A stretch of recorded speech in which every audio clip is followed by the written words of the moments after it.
tapi sangat keteteran. Tapi alhamdulillah sini sudah puas, jadi tinggal menyelesaikan tugas-tugas akhir. Itu semoga lancar ya semuanya. Dan saya tahu sepertinya semester ini juga tidak semudah semester sebelumnya ya, karena setiap semester pasti ada tingkatan yang lebih tinggi. Oh ya, sebelum itu di sini izin untuk menyepakati sebelum kita melakukan proses konseling. Di sini ada beberapa ini yang mau kita sepakati.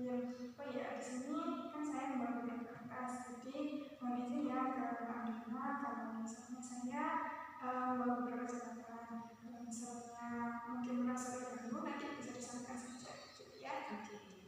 Oh iya, di sini saya izin memperkenalkan kembali bahwasanya nama saya Fakiatul Azizah Taki atau Azizah dan Azizah berbakat. Mama Mbak, Kak, Bu, Bunda, jangan mas, gitu ya. Nah, di sini ada beberapa kesepakatan nih yang perlu kita sama-sama sepakati ya. Ada namanya kontrak konseling Mbak Andina. Jadi di sini Mbak Andina bisa tulis nama, identitasnya sampai bisa dibaca. Kemudian di sini saya sudah tanda tangan, nanti Mbak Andina bisa tanda tangan sebelumnya. Oke ya, ya silakan Mbak Andina.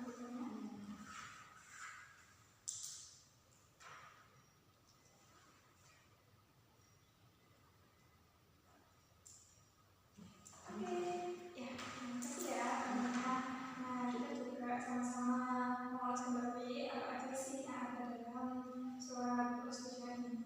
Jadi proses konseling itu dimana salah satu layanan dengan konselingnya, dimana disitu ada konselor profesional, kemudian ada konseling juga. Jadi nanti Mbak Andina tidak perlu takut, gelisah gimana ya kalau misalnya aku cerita tapi malah dibocorin atau nanti malah tidak bisa menjaga privasinya. Tenang aja, karena di sini kami memegang asas dalam konseling. Salah satunya ada asas kerahasiaan. Jadi kami sebagai konselor punya tanggung jawab untuk menjaga rahasia apapun yang disampaikan sama konseling. Kemudian juga ada banyak asasnya sebenarnya. Salah satunya di sini izin menyampaikan ya, ada asas keterbukaan. Jadi di sini kita sama-sama tujuannya satu ya, betul? Kita ingin menjelaskan masalah apa yang sedang kita alami, kita cari tahu solusinya bareng-bareng, sehingga kita punya kemampuan untuk mencapai itu. Dan yang terakhir izin menyampaikan ada namanya asas kemandirian. Jadi ketika kita konseling ini kita sama-sama mencari tahu bagaimana sih cara menyelesaikan masalah ini, sehingga untuk kedepannya kalau misalnya Mbak Andina merasakan masalah yang sama sudah tahu cara menyelesaikannya. Mbak, bisa dijelaskan? Iya, apakah bisa dipahami? Ya, bisa dipahami. Iya, kalau ini izin nanya untuk durasi konselingnya, jika 30 menit gitu, apakah cukup?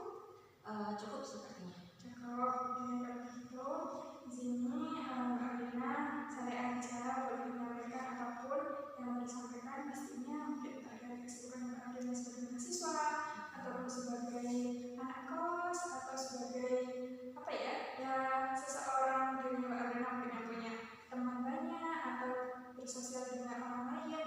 Di situ mungkin ada beberapa cerita nih yang ingin diceritakan, entah mungkin ada kendala atau ada rasa yang tidak nyaman atau justru sesuatu hal yang bahagia di mana diceritakan. Oke, sebenarnya ada hal yang cukup mengganggu sih dengan kehidupan saya akhir-akhir ini waktu kuliah ini. Saya kan sudah berkuliah selama 2 tahun. Nah, dulunya itu saya di pondok selama 6 tahun. Jadi kan saya nggak pegang gadget semuanya. Nah, ketika saya kuliah itu, saya kan bebas memegang gadget ya. Itu akhirnya menjadi sebuah masalah untuk saya karena saya tuh sulit untuk mengontrol itu. Jadi misalkan ya kan saya juga punya tugas-tugas ya, tapi saya tuh cenderung mengerjakannya mepet dengan deadline karena saya main HP gitu. Dulu sih sebenarnya semester 1, 2, 3 kan saya memang cukup banyak kesibukan di luar kelas. Mungkin saya jadi ketika saya menemukannya mepet deadline atau bahkan pas seperti itu, saya mikirnya oh ya mungkin karena ada kesibukan lain jadi telat-telat kayak gini. Tapi setelah melepaskan beberapa kesibukan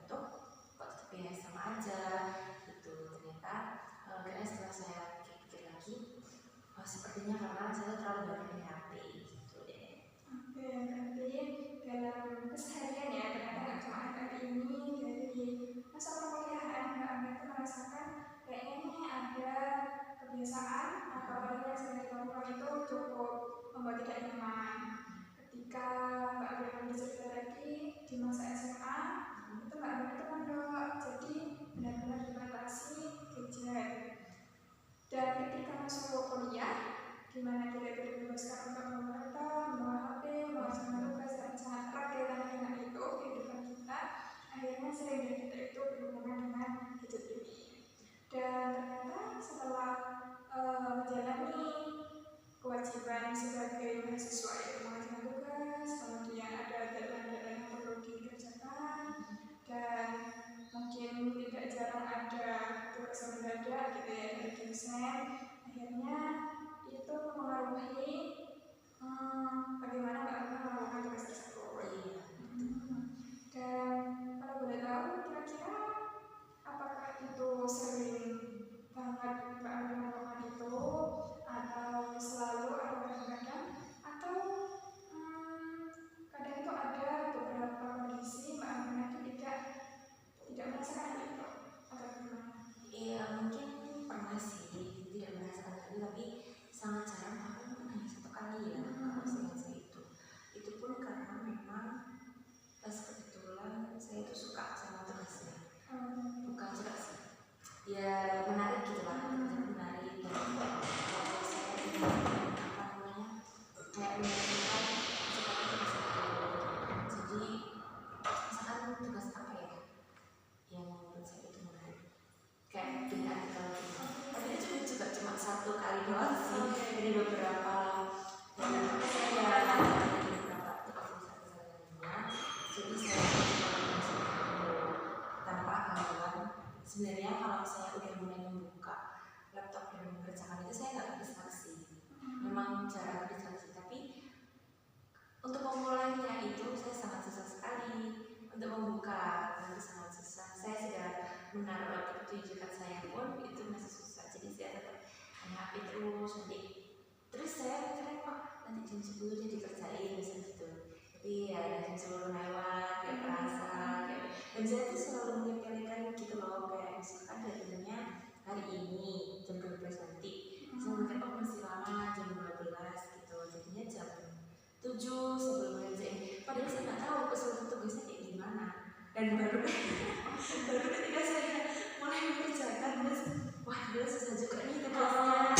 Habis nanti kalau udah mau jam 11 saya udah panik banyak ya. Dan programnya adalah 23, 29 ya. Saya udah antara ada gimana nih kepression gitu, tambah gak bisa mikir. Ya memang dibantu AI juga, tapi saya itu juga cukup perfeksionis dalam mengerjakan. Ketika pun itu sudah jadi, saya merasa harus untuk berkali-kali gitu loh. Sedangkan saya lihat punya teman-teman saya rasa bagus semua gitu, dan mereka tuh udah ngumpulin semua. Saya tambah kepression dengan melihat jejak itu orang-orang sudah ngumpulin semua ya gitu.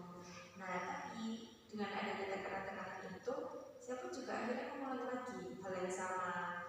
Saya kayak nggak nyadar, jadi ketika tertekan saya nggak janji nggak mau mengulangi.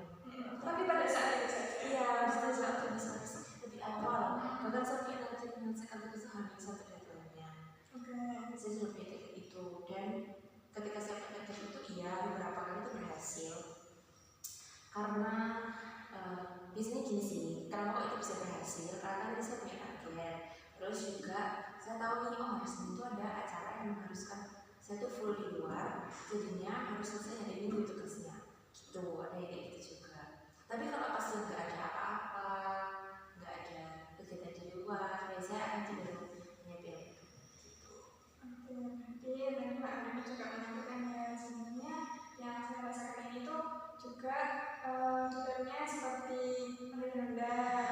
Awalnya menganggap kayaknya bisa diganti jam 10. Nah jam 10 tiba, agak ada deh, jadinya menunda.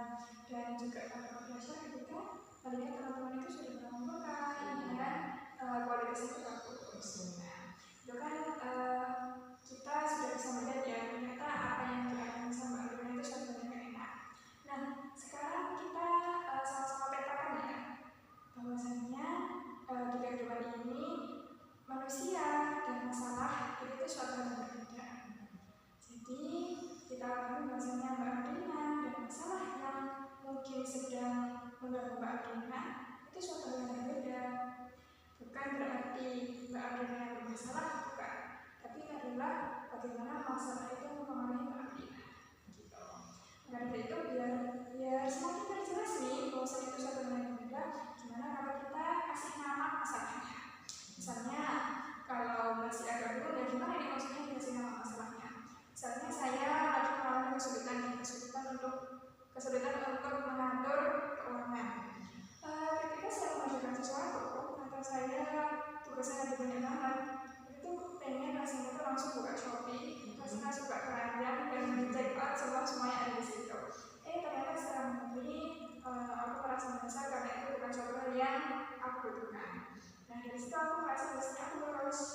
Nah, masalah itu aku beri nama Simbors.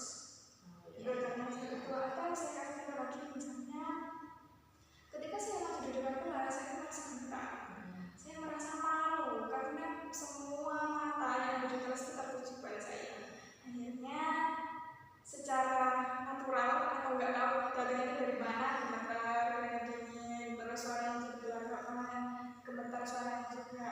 Dan itu masalah yang aku beri nama yaitu si malu. Nah gitu ya, jadi bisa dikasih nama seperti itu. Atau mau nama yang sesuai Mbak Arena, nggak harus saklek sesuai sifat dari masalah itu. Jadi sesuka Mbak Arena, kira-kira mau kasih nama apa nih? Si jelek.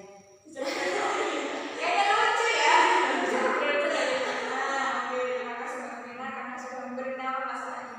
Maka dari itu, dari detik ini sampai kapanpun kita akan menyebut masalah itu bukan Mbak Arena lagi suka bermedia sosial atau seperti apa, tapi Mbak Arena dan si jelek ini sedang Mbak Arena sedang menuruti apa yang diminta sama si jelek. Gitu ya. Nah sekarang ini si jelek ini seperti apa sih? Biar kita semakin bergambar, boleh nggak tanya ke Mbak Arena? Kira-kira si jelek ini tuh karakteristiknya seperti apa? Kemudian dia itu datangnya ketika mau seperti apa sih? Nah itu bisa jawab. Si jelek itu karakteristiknya sangat menarik dan datangnya dengan momen di saat sedang bosan, terus pas ngantuk jadi nggak ngantuk lagi. Kadang kalau misalnya itu saya ngantuk, nah itu akhirnya main ini, maksudnya kayak ya berhadapan dengan si jelek ini karena biar nggak ngantuk gitu. Terus dia itu karakteristiknya juga bikin saya begadang. Dan apa tadi saya karakteristik? Dia munculnya pada saat mana seperti apa? Pada saat saya bosan tadi, terus ingin apa ya? Melarikan diri dari masalah, kan bisa jadi juga itu kayak mungkin yang saya lebih sulit, jadi saya ya skip dulu. Terus ya udah itu sih. Karena dia sangat menarik. Karakteristik si jelek ini ya, kita bayangkan si jelek ini tuh dia datangnya ketika Mbak Andrina itu merasakan bosan, merasa udah gak jenuh banget sama tugas ini. Akhirnya si jelek ini datang menawarkan untuk ayolah bermain bersama aku gitu kan, yaitu dengan main media sosial gitu.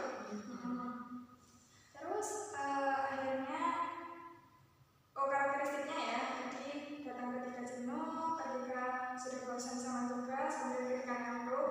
Akhirnya ada beberapa efek nih yang dilakukan karena jadi si jelek ini kan menyuruh Mbak Amanda untuk menuruti permintaannya. Nah, boleh nggak kita jawab kira-kira ketika si jelek menyuruh apa, Mbak Amanda itu menurutinya itu seperti apa? Intinya itu apa yang disuruh si jelek dan Mbak Amanda itu dipaksa si jelek untuk menuruti permintaannya. Nah, permintaannya itu seperti apa aja? Kemudian mungkin bisa dijelaskan lebih detail terkait mungkin disuruh untuk main bersama si jelek yaitu dengan media sosial ya. Nah itu kira-kira dengan media sosial apa aja tuh? Apakah satu aplikasi atau mana? Kira-kira durasinya itu mungkin nggak sebentar nih. Nah itu juga mungkin bisa diceritakan lebih lanjut. Habis itu mungkin ada beberapa efek yang dirasakan sama Mbak Aruna ketika menuruti apa yang diminta sama si jelek. Oke, kalau permintaan jelek itu kan pasti diminta untuk berhenti mengerjakan tugas ya, mengerjakan tugas kewajiban lah. Nah terus yang dimainkan adalah ada TikTok, ada Instagram. Dua ini sih sebenarnya, tapi lebih ke TikTok karena Instagram itu saya bisa hidup tanpa Instagram, sering banget dihapus dan saya merasa nggak terlalu penting, kecuali kalau saya mau membuat sesuatu aja. Udah selebihnya saya nggak peduli dengan apa yang ada di Instagram. Tapi iya nggak peduli kayak karena saya ada di tahap ya aku cerita sedikit ya, saya pernah di tahap yang dimana karena saya sering melihat itu jadi mengganggu hidup saya.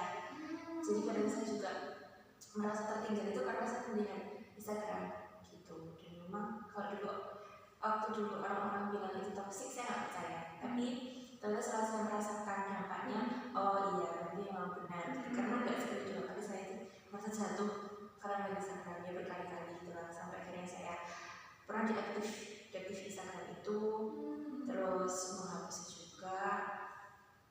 walaupun aplikasinya ada di HP saya itu saya nggak buka sampai saya benar-benar mempost sesuatu. Jadi kalau ada orang yang menghubungi saya di Instagram, saya cenderung nggak membalas karena saya membuka juga jarang, paling satu minggu sekali atau 2 minggu sekali gitu. Nah kalau TikTok ini sangat saya sukai karena dia itu menghibur sekali. Terus saya tuh merasa di situ memang banyak teman saya sih di situ, tapi saya merasa nggak terkonek dengan orang-orang ketika saya di situ. Kayak punya dunia sendiri. Iya, kayak dunia sendiri. Saya tuh merasa terlindungi lah di situ itu. Jadi memang saya tuh bebas ngapain aja di situ. Itu dari TikTok. Jadi kesimpulannya ya memang media sosial yang dipakai seringnya adalah TikTok itu. Nah terus dampaknya itu apa? Dampaknya ya sebenarnya pengaruh fisik juga ya, sakit mata. Terus karena kan saya lihat laptop, lihat HP, ya sakit mata kayak 24 jam itu dengan layar. Terus sakit punggung, karena kan udah HP itu jadi nggak ngerti posisi ya. Terus yang tadi sakit mata itu sekarang saya sering banget scroll sambil tiduran. Dulu kan saya nggak mau kayak gitu, tapi karena sangat menarik, jadi ya iya nyaman dan sambil saya nggak ngira kalau itu bahaya, tapi saya lupa gitu kalau itu bahaya. Jadi pas saya di rumah ada orang tua saya tuh ingatin jangan sambil tidur, ya ini kan bahaya gitu. Tapi ya nggak bisa karena saya di kos kan juga tinggal sendirian, jadi nggak ada yang ngerti apa. Nah kemudian dampaknya itu terus saya jadi menunda tugas saya dan sebenarnya pengaruh banget ke otak ini. Kan kalau sekarang ada istilah brain ya. Nah itu dia jadinya memperpendek fokus saya dan cepat bosan. Ketika masih tugas 20 menit aja udah ngantuk. Padahal saya scroll 1 jam itu nggak masalah, tapi harus itu sudah ngantuk. Jadi saya berpikir apa aku benar-benar ngantuk atau memang karena aku udah terbiasa dengan konten-konten yang menarik itu gitu. Dan kemungkinan ya karena memang saya udah terbiasa dengan konten-konten itu, jadi ketika mengerjakan sesuatu yang dia serius dan butuh fokus yang lama, karena dia susah fokus. Itu habis itu ya tadi dampaknya juga tugas yang nggak selesai sampai mepet banget deadline dengan teman-teman saya sampai dengan apakah teman-teman saya itu nggak tergoda ya dengan media sosial gitu, tapi yang bunyi mereka bisa gitu loh sangat tepat waktu membacakan. Terus ketika presentasi juga, maksudnya presentasi karya mereka sendiri itu bagus banget gitu. Jadi itu sih cukup menurut saya dalam mengerjakan tugas. Sama ya saya juga nggak pernah belajar jadinya karena hanya mengerjakan tugas saja. Dan kalau interaksi sosial nggak terganggu karena ya memang kalau saya di luar ya saya berbicara dengan teman-teman gitu. Cuman tadi kalau pas sendirian itu suka main HP aja. Kan kalau boleh tahu biasanya si Zulta ini itu untuk menuruti penerapannya permintaannya itu apakah ada durasinya, mungkin apakah biasanya dia hanya menyuruh 30 menit atau kadang dia menyuruh ya pokoknya sebisa los tidak ada sebisa saya. Jadi kayak sepanjang waktu luang saya itu selama nggak ada kuliah misal atau nggak ada kegiatan lain atau semuanya sudah terlaksana, maksudnya ya kayak sholat yang lain itu sudah selesai, ya sudah saya langsung merasa wah bebas nih aku. Jadi tapi kadang itu kayak orang segini kan saya masih bebas karena tugas saya sudah selesai, saya bebas main HP, tapi kan harusnya saya bisa mengeksplor hal lain. Dan saya ikut kursus apa atau belajar hal baru gitu ya, tapi itu tuh gak pernah terlaksana. Dan sebenarnya saya berusaha untuk mencari sisi positifnya dia dengan cara setiap saya scroll saya menemukan ilmu baru, saya simpan lah dengan harapan saya itu bisa berguna untuk saya dan saya bisa share ke teman saya. Tapi ternyata enggak, ya dari saya cuma sekedar simpan aja gitu. Tapi saya pernah kepikiran untuk menghapus dia, tapi itu berat bagi saya, jadi nggak pernah sampai terhapus. Aplikasinya iya, karena dia itu sangat menyita waktu saya. Jadi mintanya kan di waktu luang, sedangkan waktu luang itu pun kan ketika di malam hari ya bisa. Itu kan kalau saya sendiri nggak kontrol ya akan sampai pagi. Tapi belum pernah sih, cuma kan bisa jadi itu tuh sampai pagi. Kalau selama ini ya paling mentok jam 12 atau mungkin jam 1. Tapi itu kan juga nggak sehat ya, karena paginya sendiri ngantuk. Itu yang jadi kalau dia sudah minta dituruti keinginannya itu ya lama banget, selalu banget. Dan ya gitu. Terus tadi saya sempat cerita kalau mau menghapus ya, tuh dihapusnya saya gini aja dan kita menghapus, ternyata ada yang terhapus di beranda. Jadi belum hapusnya gitu, tapi saya berarti selama 3 hari ya, 3 harian. Dan itu tuh dari pamitan sama teman-teman saya gitu. Kayak sih begini, aku mau menghapus sih, tapi saya udah gak punya strik dan semuanya. Tapi ternyata saya salah menghapusnya itu menghapus yang di berandaan saya. Dan ketika saya membuka yang di aplikasi layar lain, belum tentu dia masih ada. Saya buka lagi lah, udah 3 hari yang lalu saya buka lagi, ya keterusan gitu. Dan sampai sekarang saya masih berat untuk menghapus. Nah juga tanya sih ke teman-teman saya beberapa bilang, menurut kamu gimana kalau aku menghapus TikTok? Ada yang mendukung, ada yang enggak juga sih ya, harus dihapus juga sih, asalkan kamu bisa kontrol gitu. Saya merasa nggak bisa, cuman saya juga masih merasa berat jadi belum dihapus. Oke, berarti di sini kita sudah tahu ya, jadi sejelek ini tuh menyuruh Mbak Brina banyak hal muncul ketika dari Mbak Brina menyampaikan jenuh, bosan, udah sibuk sama tugas, akhirnya lari ke apa yang kita sama sejelek ini, yaitu dengan scroll media sosial, yaitu TikTok. Dan dari apa yang disampaikan sama Mbak Brina ya, ternyata sejelek ini tuh menyuruh Mbak Brina untuk ya bermain bersamaku selama yang kamu bisa, jam 12 atau jam 1 bisa, ayo gitu kan Mas. Akhirnya ada beberapa efek yang sudah disampaikan sama Brina. Kalau boleh tahu sebelumnya berarti ini udah sampai yang kayak keterusan, kalau bisa dibilang itu kayak apa ya, satu hal yang susah untuk dilepaskan gitu. Oh iya, sudah. Apakah bisa dibilang sampai kecanduan? Iya bisa. Oh bisa.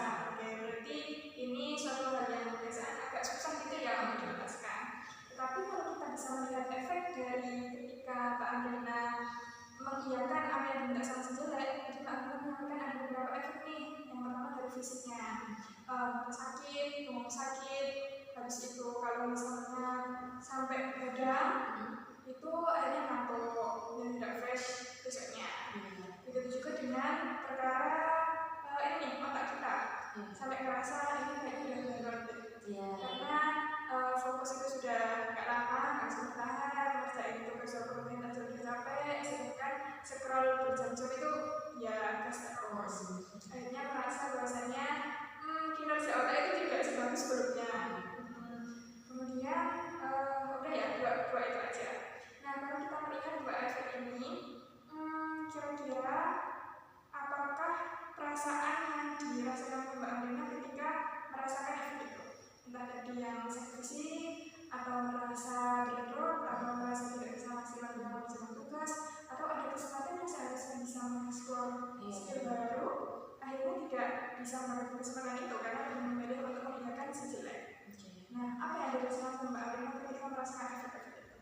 Rasanya menyesal dan sedih, dan ya sebenarnya kayak sampai kenapa ya kok berhenti aja nggak bisa gitu. Cuman balik lagi, diulang lagi. Tapi memang ada perasaan menyesal itu, dan sebenarnya mau berusaha untuk berhenti, tapi selalu bilang nanti aja deh, bisa ada waktu gitu. Merasa bahwasanya efek yang diberikan sama si jelek ini justru itu membuat Mbak Brina itu menyesal. Kira-kira menyesal itu suatu hal yang menguntungkan atau merugikan sih Mbak Brina? Merugikan. Gini. Itu 50-50 ada ya sebenarnya kan menyesal itu merugikan karena perasaan itu nggak enak. Tapi itu menguntungkan karena harusnya saya bisa berubah dari rasa penyesalan itu gitu sih kalau menurut saya. Oke, berarti itu membuat kemunculan kemauan untuk berubah, tapi juga harus yang menyesal gitu. Akhirnya langkah selanjutnya juga nih yang perlu kita lihat, apakah benar-benar mengarahkan kepada suatu hal yang lebih baik penyesalan ini, atau justru kita tidak bisa melaksanakan langkah itu, akhirnya kita tetap berada dalam lubang penyesalan ini. Terus kalau misalnya yang dirasakan Mbak Brina seperti ini, kira-kira apakah sudah berhasil mengiyakan kemauan untuk berubah dari tidak menuruti apa yang diminta sejelek, atau masih dalam zona penyesalan ini, suatu hal yang tidak menyenangkan ini? Kalau boleh diceritakan? Oke, kalau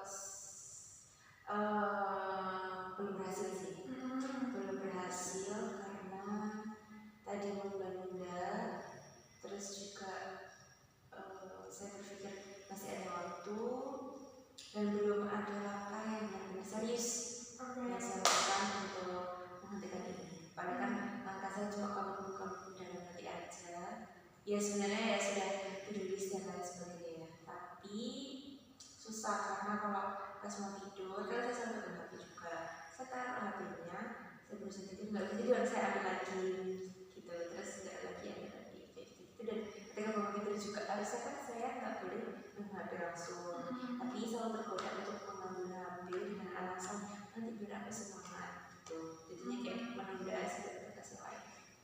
Saya itu kalau kuliah juga gitu, harusnya kan saya mencil tugas-tugas, tapi saya setiap pulang itu karena merasa capek, ya sudah saya suka mengambil lagi gitu loh. Jadi intinya itu sebenarnya usaha saya biar nggak capek, tapi pada akhirnya kalau sudah kelamaan kayak 2 jam 3 jam, saya tuh malah kayak pusing dan saya pengen berhenti.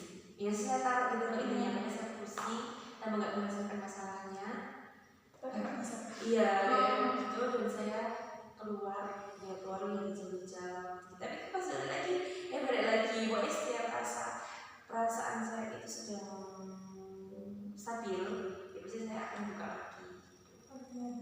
Menyadari nggak sih Mbak, ternyata ketika menyampaikan kalau ya ketika saya berada di kondisi harus melaksanakan tugas atau sudah dalam kondisi stabil itu ya, itu saya mau untuk main HP lagi. Saya tuh kadang mengiyakan atau menunda-nunda gitu. Nah ini juga salah satu nih seruan dari si jelek itu. Ya kan? Jadi si jelek itu benar-benar ternyata yang menyuruh Mbak Alina untuk mengambil HP, menyuruh Mbak Alina untuk menunda-nunda tugasnya, dan akhirnya tadi kita merasakan efek yang hasil dari seruannya si jelek itu tadi kan, itu penyesalan. Nah, kalau kita melihat bahwasanya internet itu juga ada efek, sebenarnya apakah ini menguntungkan atau merugikan, ada yang menguntungkan, ada sisi merugikannya. Dan setelah saya tanya lagi, ternyata sisi merugikannya itu ketika kita masih berada dalam penyesalan itu. Sisi menguntungkannya adalah ketika ya penyesalan itu membuat muncul rasa kemauan untuk berubah. Tapi setelah saya tanya lagi kepada Mbak Amina, sampai detik ini ternyata masih berada di penyesalan itu. Akhirnya perasaan yang dirasakan tadi, saya tanya ke Mbak Amina itu suatu hal tidak enak ya. Kayak saya tuh pengen gitu loh, kayak stop dari sejarah ini. Akhirnya tapi kayak nggak bisa. Oke, menurut sejarah benar nggak untuk beneran. Tapi kok lama banget, saya tuh dimusikkan tuh kayak gitu ya. Kayak ada perubahan gitu ya. Nah sekarang kita sudah ketahui bahwasanya oke, sejarah ini karakteristiknya seperti apa, kemudian dia itu munculnya di saat-saat seperti apa, dan efek yang dia timbulkan kepada Mbak Amina. Nah, tadi kita sudah membicarakan efeknya, ternyata dari penyesalan itu apakah justru menguntungkan atau merugikan. Justru ketika Mbak Amina menceritakan tadi masih berada di dalam penyesalan itu tadi ya. Akhirnya ini suatu hal yang sepertinya suatu yang tidak membuat kita nyaman, justru membuat kita tidak enak. Betul? Betul. Oke, kalau begitu ini kita sisihkan dulu ya sejelek dan karakteristik dan semuanya. Nah sekarang saya mau tanya, melihat kehidupan Mbak Amina atau orang-orang sebelumnya, apakah pernah berada dalam kondisi ada si jelek itu datang, tetapi Mbak Amina tidak mengiyakan atau tidak menuruti apa yang diminta sama si jelek ini? Atau misalnya Mbak Amina lagi minta tugas nih, sumpah banget, akhirnya si jelek itu kayak ayolah ambil dulu, atau ayolah scroll dulu gitu kan. Tapi Mbak Amina memilih untuk tidak mengiyakan. Atau nanti Mbak Amina sampai ngantuk sih ketika mata kuliahnya menarik atau gimana gitu? Iya, karena mungkin atau kuliahnya berat. Oh gitu. Ya, jadi kalau berat itu ya, kalau tadi saya menceritakan deadline, ya misalkan katakanlah habis itulah saya sudah mengagendakan untuk mengerjakannya selama 5 jam sudah selesai gitu kan. Jadi 2 jam pertama saya itu nanti, dan itu berusaha nggak meninggalkan semuanya. Jadi WhatsApp pun nggak dibuka. Iya. Jadi kayak di situ set stopwatch aja. Itu 2 jam, terus setengah jamnya berhenti itu pun kalau bisa ya nggak apa tidur aja, daripada membuka HP, terus lanjut lagi mengerjakan. Itu ketika saya lupa sih tepatnya mata kuliah apa, tapi ini saya merasa tugas itu berat, jadinya saya menerapkan teknik itu. Tapi memang kelemahannya adalah saya tuh nggak nyicil tugas, jadi sekali kerjakan tuh harus selesai gitu ngomongnya. Tapi padahal menurut saya lebih enak nyicil. nggak langsung harus selesai. Terus saya juga bisa punya banyak waktu untuk main, maksudnya kerjakan nggak yang main semua besar gitu ya. Iya. Panas banget. Jadi kalau kan tugas itu sebenarnya rata-rata jumlahnya seminggu ya. Ya udah disisir dari hari pertama, kayak selesai kayak gitu pengennya saya. Oke, ini seperti itu. Tadi apa namanya pengalaman sebelumnya ini juga ya terkait ternyata ada tugas selain tugas menarik, tugas yang selain daripada tugas yang menarik dan Mbak Andrea suka, yaitu artikel itu dan tugas yang berat. Kalau boleh tahu, pikiran seperti apa sih yang muncul dalam diri Mbak Andrea kok akhirnya memilih untuk kayak yaudahlah nanti dulu menghadapinya. Apakah hanya karena dari tugas berat itu atau ada sesuatu yang ingin Mbak Andrea capai dalam kondisi seperti itu? Oke. Pikirannya seingat saya waktu itu, ini tugasnya berat tapi udah mau deadline-nya. Kalau ada kerjakan sekarang nggak tahu nanti bisa kerjakan atau enggak, dan pasti udah ngantuk dan lain sebagainya, kita nggak ada yang tahu. Terus juga pikirannya itu adalah mana itu bisa nanti setelah kerjakan selesai kita main, nggak apa-apa, nanti ada bonusnya gitu. Jadi ya sekarang sana dulu, nanti baru bisa main. Oke, berarti kalau kita mengatakan sebagai Mbak Andrea, dan itu ternyata bisa ya untuk menilai ternyata tugas ini perlu diselesaikan dulu nih. Ternyata bisa kok menuruti apa yang masih sudah, tapi nanti kalau tugasnya ini perlu dilakukan dulu. Dan ternyata di sini kalau secara tidak langsung ya kita menyadari bersama ternyata Mbak Andrea itu punya kemampuan menilai seberapa pentingnya tugas itu perlu dilakukan. Akhirnya Mbak Andrea tahu ini tugas yang perlu aku lakukan. Kalau misalnya aku tidak mengerjakan tugas ini maka deadline-nya akan terlewat. Akhirnya kalau misalnya deadline terlewat, nilainya juga tidak dapat, maka tidak bisa mengumpulkan. Biasanya kan ada yang biasanya telat masuk waktu itu juga ada yang biasanya betul habis nggak bisa mengumpulkan. Yang itu kan akhirnya kita nol bulan. Nah di situ Mbak Andrea bisa menilai ternyata kalau menurut sejarah ini sesuatu hal yang nanti bisa kok. Di sini ternyata kita ketahui Mbak Andrea itu punya kemampuan untuk menilai seberapa prioritas dan tingkat kepentingan sesuatu hal. Nah, tinggal kita punya tujuan nih. Kira-kira sebenarnya yang ingin aku lakukan itu seperti apa sih? Apakah ini kita bandingkan ya? Sebelum itu pengen tanya dulu sebelum dibandingkan efek yang dirasakan sama Mbak Andrea ketika tidak menuruti apa yang diminta sama sejila itu. Contohnya dari pengalaman tadi, itu apa yang dirasakan sama Mbak Andrea ketika tugas sudah selesai, kemudian tadi ada tugas menarik, kemudian ada tugas yang berat. Ketika selesai mengerjakan itu apa yang dirasakan Mbak Andrea? Efeknya itu lega dengan kepikiran. Karena sebenarnya saya kalau scroll sebelum selesai tugas itu kepikiran, tapi ya sambil scroll kayak gimana ya, kayak berpikir tadi dari kerjaan gitu loh, gimana ya nanti tugasnya itu selesai nggak ya dalam waktu 2 jam. Kadang saya sampai tidak merasa lama nggak bisa tugas itu kayak gitu, padahal kan sebenarnya saya nggak perlu tanya, ya bisa kerjain aja gitu kan. Intinya pokoknya kalau saya udah berasa selesai gimana saya lega banget, karena kalau nggak selesai sudah saya kepikiran ketika sambil scroll itu. Tapi saya menunda itu sebenarnya untuk ini sih, karena saya nggak siap berhadapan dengan tugas itu, karena saya selalu berpikir tugas itu berat, tugas itu nggak enak, soal saya tunggu itu dapat jawabannya. Oke, sebenarnya apa yang tadi Mbak Andrea rasakan sebenarnya lega ketika tidak mengerti apa yang diminta sama sejila, ketika menyelesaikan tuntaskan tugas-tugas yang ada. Tapi juga kadang tidak segera mulai mengerjakan tugas karena takut bahwasanya itu susah. Dan itu sangat wajar Mbak Andrea ketika kita belum tahu bagaimana kondisi atau kegiatan yang benar-benar sulit atau tidak, kita wajar takut karena takut itu juga salah satu bentuk rasa ketidaktahuan. Jadi kalau misalnya Mbak Andrea menyadari, iya ya bagus sekali, aku nggak tahu. Akhirnya solusi dari tempat ini adalah ya coba saja gitu. Akhirnya ketika kita mencoba, kita akhirnya tahu kan. Akhirnya bahkan sampai detik ini Mbak Andrea sudah menuliskan banyak tugas, betul?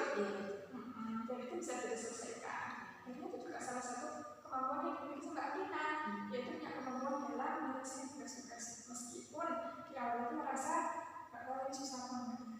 Dengan kira-kira menyelesaikan waktu lama atau enggak ya. Gitu. Nah sekarang kita gambarkan, kita perbandingkan efek awal ketika kita menuruti apa yang diminta sama si jelek sama ketika efek yang timbul ketika kita tidak menuruti apa yang diminta sama si jelek.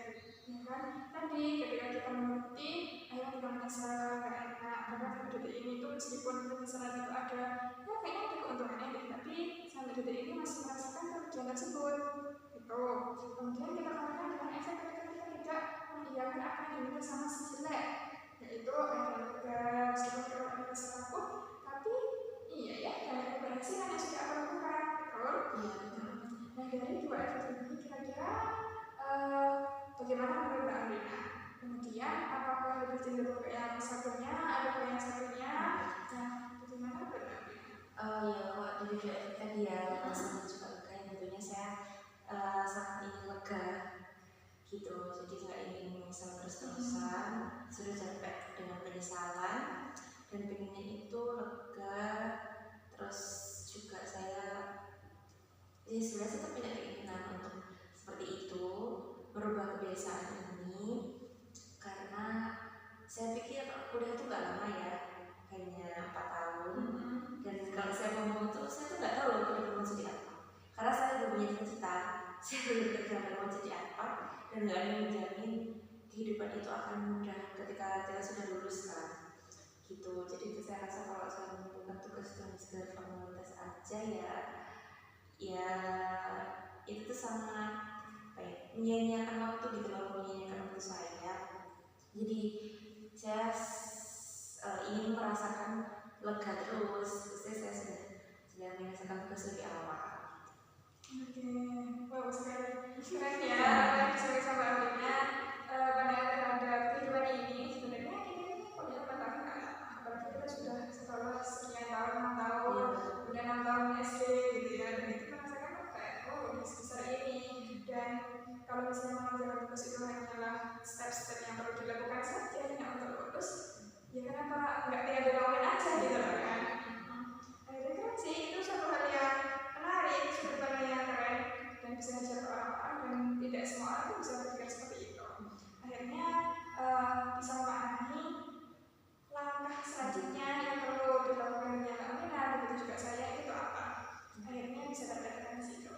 Nah, kalau melihat dari permasalahan kita, dari kita sudah melihat bahwasanya ada kehadiran sebelah ini, kemudian Mbak Rina ingin kehidupan itu lega, apalagi perkuliahan ini tuh suatu hal waktu yang agak lama, akhirnya kita perlu memaksimalkan ketika kita menjalani prosesnya. Terus kira-kira dari adanya sebelah ini, kedepannya seperti apa sih langkah yang pengen Mbak Rina ambil? Oke, saya agak kalau menghilangkan sepertinya kayaknya lebih susah ya. Tambah saya kalau misalnya menghilangkan sebelumnya 3 hari paling bertahan, setelah itu udah bertahan. Jadi saya rasa dibatasi waktunya dengan cara sebenarnya itu ada pengaturan untuk memblok aplikasi setelah kita udah pakai dalam jangka waktu tertentu. Saya pernah coba itu sih, tapi waktu itu nggak berjalan karena apa juga saya lupa. Tapi intinya caranya itu gini, misalkan saya udah mengingatkan itu jam. Nah setelah saya jam bermain, dia tuh gak sekedar mengingatkan, tapi dia tuh langsung memblok aplikasi itu. Langsung stop. Iya, nggak usah dipakai, langsung aku gitu dia. Gitu. Atau bisa dengan cara menghitam putihkan handphonenya. Jadi warnanya itu hitam putih. Tidak menarik. Iya, tidak menarik gitu. Dan terus sebenarnya pun kan saya lebih suka mendengarkan musik ya. Kalau mau mendengarkan musik, kerjakan tugas pun bisa dengan mendengarkan musik. Gitu kan. Jadi iya, jadi bisa nggak perlu ini. Jadi mungkin langkah selanjutnya yang pertama adalah membatasi waktu bermainnya. Terus ketika itu masih belum berhasil, saya baru kasih hitam putih itu. Itu sih langkah yang pertama. Baik, berarti apalagi nanti kita menyoroti Mbak Rina punya kemampuan ya dalam menilai suatu hal prioritasnya seperti apa, dan ditambah Mbak Rina itu sudah punya kekuatan dalam melawan rasa takut sebelumnya pernah dialami ya. Kayak awalnya merasa takut, ternyata setelah kita melihat kepada Mbak Rina seperti ini, banyak keberhasilan yang sudah dilakukan. Akhirnya Mbak Rina tadi memutuskan untuk mengambil 2 langkah ini yang bisa dilakukan ke depannya, yaitu membatasi dan juga menghitam putihkan agar tidak menarik. ya, jelek itu beneran jelek ya kan. Nah oke, itu tadi sesi langsung kita bahas hari ini. Di sini saya ingin menyimpulkan ya. Jadi di awal kita tadi sudah membicarakan terkait ya kesibukan kita, kemudian dari kesibukan itu muncul cerita-cerita yang membuat kita tuh tidak nyaman. Ada rasa kecanduan terhadap media sosial, scroll, dan itu tuh berefek kepada fisik maupun aktivitas bahkan sampai ke otak kita. Kita merasakan itu suatu hal yang tidak enak nih. Akhirnya kita mencari tahu apakah ada solusi untuk mengatasi ini. Nah kita cukup memutar kembali pengalaman sebelumnya. Ternyata pernah nih Mbak Andina bisa loh untuk melakukan sejelek itu ada. Gitu. Ya itu tadi satu pengalaman yang disampaikan dan kita menemukan ternyata Mbak Andina itu punya kemampuan untuk memetakan suatu hal dan punya kekuatan dalam melawan sepertinya. Akhirnya karena sudah menyadari perbedaan efek ketika menuruti dan tidak menuruti si jelek, Andina memutuskan untuk memilih untuk melawan si jelek ini, yaitu dengan membatasi waktu dan memperhatikan tampilan yang ada di media sosial tersebut. Ya, itu tadi proses konseling kita pada sore hari ini. Di sini saya ingin menyampaikan bahwasanya Mbak Andina ini seseorang yang hebat sekali, seorang yang luar biasa karena saya ajak itu ngomongnya apa, habis itu juga mudah untuk menjawab, kemudian mudah memahami perkataan yang saya sampaikan, dan itu juga salah satu potensi yang dimiliki sama Mbak Andina. Maka dari itu juga kita dari proses konseling ini juga bisa menemukan, kan saya nggak langsung kasih tahu nih, tapi Mbak Andina sendiri yang menemukan itu, betul? Akhirnya di sini semoga menjadi konseling yang bermanfaat dan solusinya untuk menemukan solusi itu bisa di-share ke teman-teman yang lainnya. Nah sebelum kita mengakhiri proses konseling pada sore hari ini, apakah ada yang mau disampaikan Mbak Andina? Saya rasa sudah cukup sih Mbak. Oke, terima kasih kalau begitu. Nah di sini ada beberapa ini yang bolehkah saya minta tolong Mbak Andina untuk mengisinya? Di sini ada yang namanya evaluasi hasil. Jadi